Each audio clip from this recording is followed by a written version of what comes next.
yang menyampaikan sebagai Betul.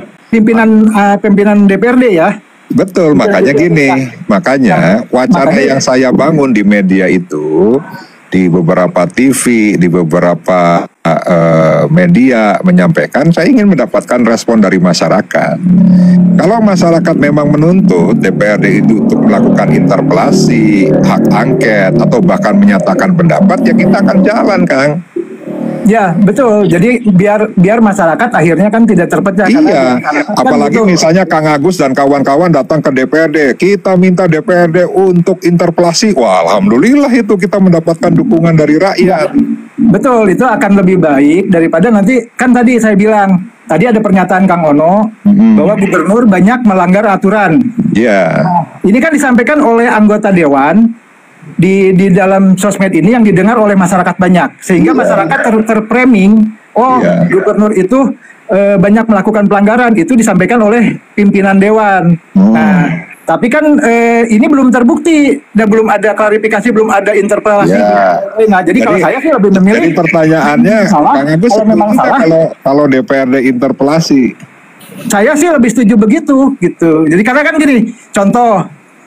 Di dalam wacana tadi Mang Ono bilang anggota dewan mempertanyakan, tapi kalau saya lihat bahkan Kang Ono di dalam PT Kang Ono menyampaikan kembalikan 1,7, itu kan bukan mempertanyakan, itu menuntut 1,7 triliun dikembalikan ke pagunya yang semula.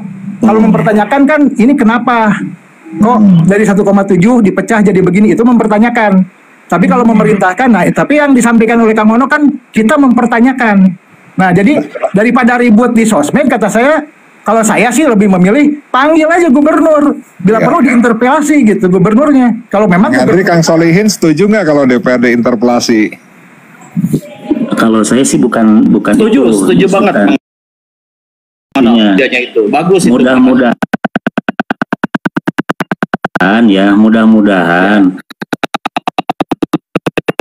interpelasi kan belum tentu juga nanti larinya ke angket, gitu. Iya. Tapi interpelasi itu Kang harus didukung 2/3. Ya, setidaknya kan gubernur punya hak jawab di tempat resmi gitu Kang. Iya. Di forum resmi DPRD, gubernur punya hak jawab kalau memang gubernur dinyatakan salah. Kemarin kan gini, kemarin juga kan misalnya Pergunu ya, Persatuan Buruh NU juga menyampaikan hal yang sama, ya mendorong DPRD untuk interpelasi. Nah makanya kalau ini memang masih terus kencang ya, menurut saya, misal nih, ya pasti kita juga berupaya untuk itu, apalagi misalnya masyarakat mendukung dilakukannya interpelasi. Tetapi kalau misalnya clear ya kenapa juga harus interpelasi? Kang punten ya mudah-mudahan saya tidak sudon gitu ya.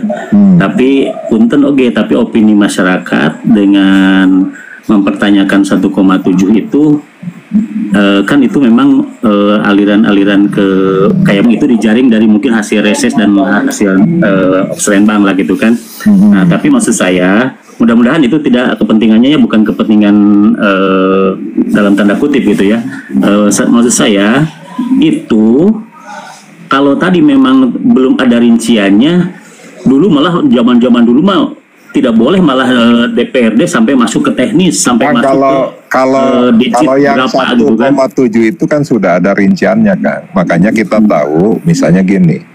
1,7 itu misalnya 700 miliarnya untuk TIK, dan saya setuju dengan Pak KDM itu dihapus TIK itu.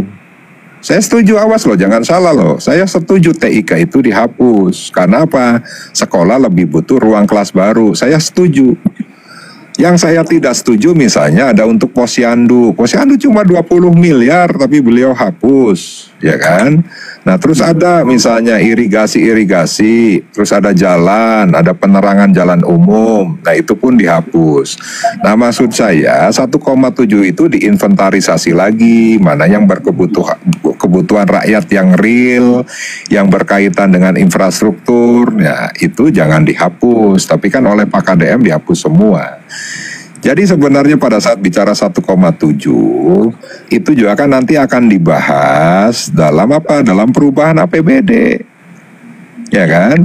Nah, tapi pada saat bicara 1,7 nih, di forum malam hari ini saya pastikan ya, saya setuju TIK itu dihapus.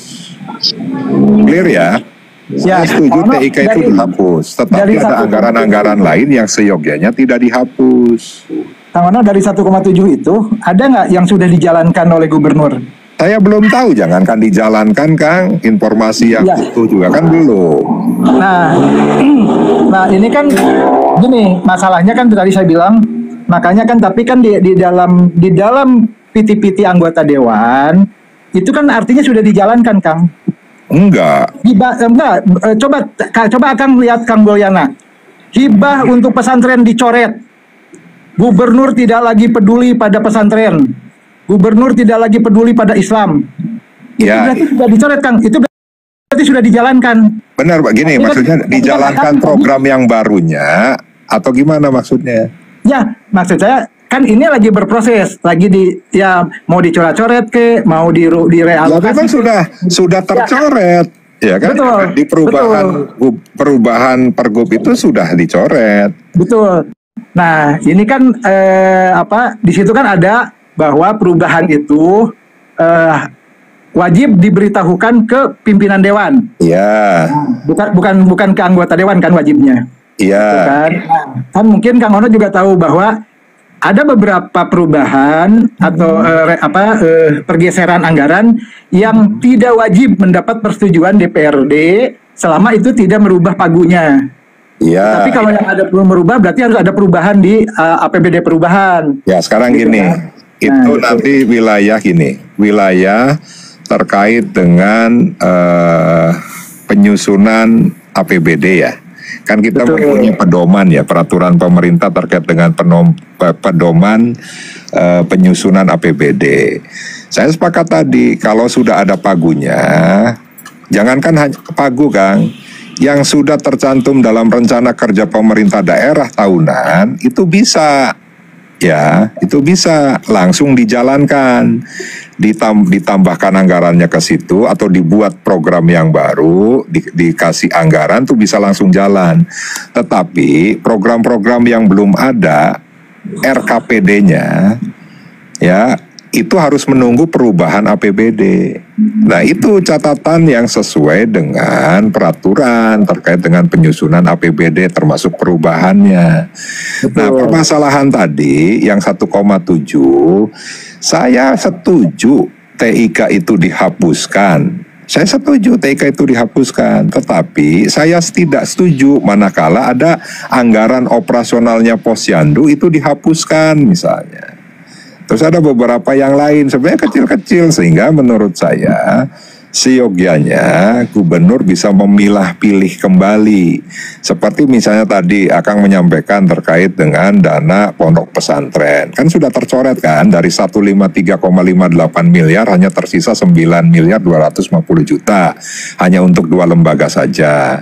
Terus rame di mana-mana ya kan, terus Pak Gubernur manggil Kepala Bapeda. Oh, masih ada kok.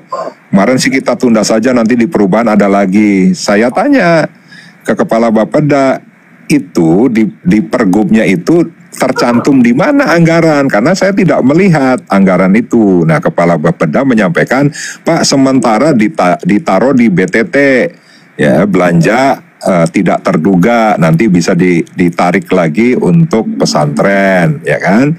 Nah, saya tanya, memang Pak Kepala Bapeda memang bisa ya ditaruh sementara di BTT? Bisa, Pak. Ya udah, coba. Nah, makanya pada saat bicara terkait dengan perubahan, Kang, ya menurut saya kan ini sesuatu hal yang sebenarnya hanya harusnya sih hanya untuk melegitimasi perubahan peraturan gubernur ya terkait dengan penjabaran APBD. Harusnya tidak rame gitu kan, di perubahan itu harusnya tidak rame. Betul. Jadi ya ini kan makanya kan saya bilang ini kan jadi rame karena beberapa anggota dewan kemudian berbicara di luar forum dewan gitu. Kalau kami yang di sosmed mah bebas-bebas saja. Karena gini Kang Agus. Gitu. Kang Agus gini, kenapa bicara di luar? Karena teman-teman DPRD tidak mendapatkan jawaban pada saat TAPD kita panggil. Ya, ini kan tadi yang saya bilang, kan kayak laporan yang itu kan Kang Ono sudah pernah bilang bahwa perubahan itu sampai ke perubahan ketiga yang sudah diterima. Itu pun kan yang 4 yang 5-nya tidak diberitahukan secara resmi kan itu. Ya, nah ini kan berproses menunggu. Nah maksudnya anggota dewan kan harusnya punya kesabaran lah menunggu. Dia kan terus kemudian ribut di sosmed karena kan kalau masyarakat akhirnya kan menerimanya jadi terpecah gitu kan. Ya menurut saya gini, pada saat ya, ini kalau bicara kalau sosmed lagi akhirnya saya harus menjelaskan. Pada saat gubernur menggunakan sosmed itu sebagai media, kenapa DPRD dilarang sih Kang? Enggak, kalau saya sih tidak melarang itu kalau memang sudah dipanggil gitu. Iya kan sama, pada saat gubernur menyampaikan program-programnya tanpa melibatkan DPRD, masa sih DPRD yang ingin tahu terus sulit komunikasi terus kita tidak bisa bicara di media sosial, ya nggak adil dong. Begini, kalau apakah Kang Agus gantian ya, ini apa? Mungkin ada yang lain yang mau ini bertanya. Kang Ojan silakan, atau Bung Andri. Ya baik, Lame gini, saya perlu tengahi dulu antara statement Kang Agus dengan Mang Ono ini ya. Jadi memang upaya untuk mengklarifikasi, mengkonfirmasi yang namanya badan anggaran maupun pimpinan, saya sudah lihat tayangan VT Bang Ono di TikTok tuh, dan memang di situ hadir Pak Sekda sebagai ketua tim anggaran pemerintah daerah ya. Namun mungkin ada ketidakpuasan dari teman-teman lembaga legislatif karena tidak spesifik gitu kan, tidak terinci gitu kan kaitan dengan pergeseran atau refocusing atas Inpres nomor 1 tahun 2025 yang dibuat oleh Bapak Presiden Prabowo.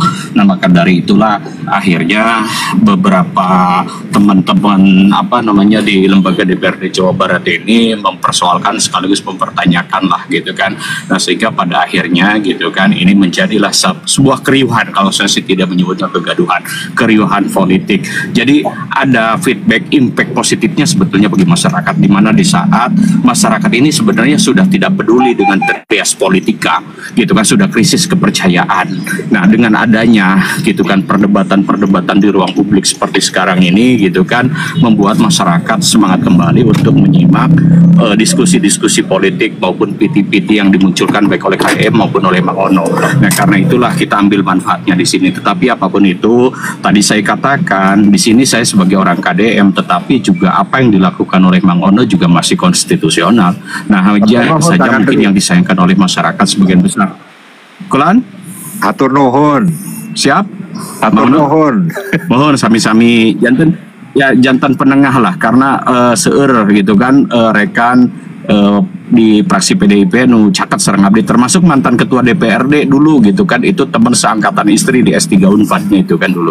Nah maka dari itulah saya berpikir bahwa ya sudah deh, inilah dinamika politik yang perlu memang menjadi pembelajaran sebagai bentuk edukasi terhadap masyarakat. Masyarakat sudah sangat skeptis sekali dengan persoalan trias politika, terhadap yudikatif tidak percaya, eksekutif apalagi, legislatif pun demikian. Yaitu tadi trias politika ini kan membatasi agar tidak ada abuse of power di antara ketiganya. Nah tentu ini kan menjadi pembelajaran buat kita semuanya. Kang Agus tadi apa yang disampaikan oleh Mang Ono itu adalah tatanan memang yang menjadi hak mereka gitu kan. Ya kita juga sebagai masyarakat yang lebih bebas bagaimana untuk menilai terus memberikan kritik baik itu kepada yudikatif, legislatif maupun eksekutif. Tentunya juga Kang Agus punya hak untuk menilai dan memberikan masukan, karena Mang Ono dan teman-temannya 119 yang lainnya itu merupakan representasi kita yang perlu kita berikan masukan gitu kan, keinginan. Anggap sajalah rombong ame ini, karena kalau reses perdapil itu tentunya dibatasi dengan kuota jumlah audiens kan. Kalau di sini ini kan kita bebas bisa menampung puluhan ribu audiens gitu kan. Ya anggap saja ini rumah aspirasi, Mang Ono dengan gentle muncul mau menampung aspirasi-aspirasi yang kita sampaikan, dan ini nanti coba saya kira endingnya sih akan ketemu lah. Kemarin di acara Majalengka aja satu meja berdampingan duduk dengan KDM gitu kan, ngopi bareng ketawa-ketawa. Ketika Mang Ono menyampaikan entah ya samar-samar lah dalam konten, KDM juga menjaga itu mah hak Bapak gitu kan. Dan saya paham betul karakter KDM ini dari tahun 99, karena saya ini merupakan juniornya di HMI. Tentu gaya berpolitik, gaya berorganisasinya KDM seperti apa saya sangat paham. Dan beliau sebenarnya tidak pernah pakai hati gitu. Ketika misalkan PT Mang Ono muncul, KDM juga menjawab muncul, yaitu tujuannya itu gitu, memberi edukasi lah terhadap masyarakat tentang pembelajaran bagaimana mekanisme pemerintahan, sikap politik seorang politisi baik yang itu di eksekutif maupun di legislatif. Ya sudah barang tentu kita di sini ya kalaupun ada persoalan-persoalan teknis yang mau dipertanyakan ke Mang Ono, mumpung Mang Ono ini masih standby gitu kan, seperti Wak Ojan, Kang Agus nih keren nih Mang Ono, beliau berdua ini merupakan masyarakat yang cukup kritis gitu kan. Bahkan saya juga mengajak kepada teman-teman baik itu partai koalisi maupun relawan dan pecinta KDM, kalau ada KDM statementnya yang agak melenceng, kebijakan yang lain, kita kritisi. Kalau Mang Ono tahu awal ketika KDM meluncurkan statement berkaitan dengan ormas, saya marah di Komal ini juga Mang Ono, karena kita juga waktu itu nomornya sempat ganti ke Lingkungan Akses, di mana beliau mengatakan bahwa mayoritas premanisme itu bersumber dari ormas, sedangkan saya sendiri merupakan salah satu unsur pimpinan ormas di Jawa Barat gitu kan.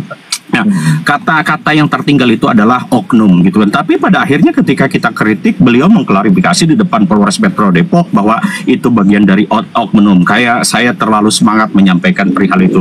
Kemudian juga berkaitan dengan masalah pembentukan Satgas Premanisme, kita pun kritisi orientasinya ini arahnya kemana gitu kan. Nah, satu sisi yaitu tadi dalam ketentuan mekanisme undang-undang yang berlaku, seorang kepala negara, kepala daerah memiliki hak yang namanya hak diskresi gitu kan, ketika mengisi kekosongan hukum kaitan dengan dodik militer dan lain sebagainya gitu kan. Ini merupakan kedaruratan yang harus segera ditangani oleh seorang pemimpin. Nah pun demikian berkaitan dengan anggaran, kalau saya boleh pinjam analogi bahasa dari Kang Agus, itu kepala daerah atau kepala negara itu ada kalanya menjadi penyanyi solo, ada kalanya menjadi vokalis band. Nah tentu di dalam pergeseran ini sebenarnya betul Kang Agus gitu, secara mekanisme aturan tidak ada yang dilanggar, tetapi dari etika trias politika memang seorang pejabat eksekutif perlu untuk menyampaikan, melaporkan dan memaparkan secara terinci kepada representasi rakyat. Sebenarnya kan kewajibannya melaporkan kepada rakyat, tetapi melalui mekanisme trias politika, yaitu lembaga legislatif. Bangga Waujan. Kang Punten, karena saya ada tamu Kang Ame, jadi saya ingin menyampaikan terima kasih malam hari ini diberi kesempatan untuk bisa diskusi. Catatan saya ke Kang Andri, Kang, tolong sampaikan ke Pak KDM. Ya, komunikasi itu bisa lancar manakala Sekda itu juga bisa memfasilitasi. Saya merasa Sekda ini tidak mampu untuk menjembatani komunikasi antara DPRD dan Pak KDM. Jadi mohon menjadi catatan Pak, Sekda ini Pak Herman ini menurut saya tidak mampu untuk bisa membangun jembatan komunikasi antara DPRD dengan Pak KDM. Ya, terima kasih hatur nuhun, ini juga menjadi bukti ya saya ini tidak anti kritik. Jadi siapapun bisa mengkritik saya, bahkan bisa membuli saya, bisa membuat lagu. Nah, jadi membuat Mang Ono makin terkenal. Cuma dia ampura tuh bisa nararaek ya teh error ya tuh bisa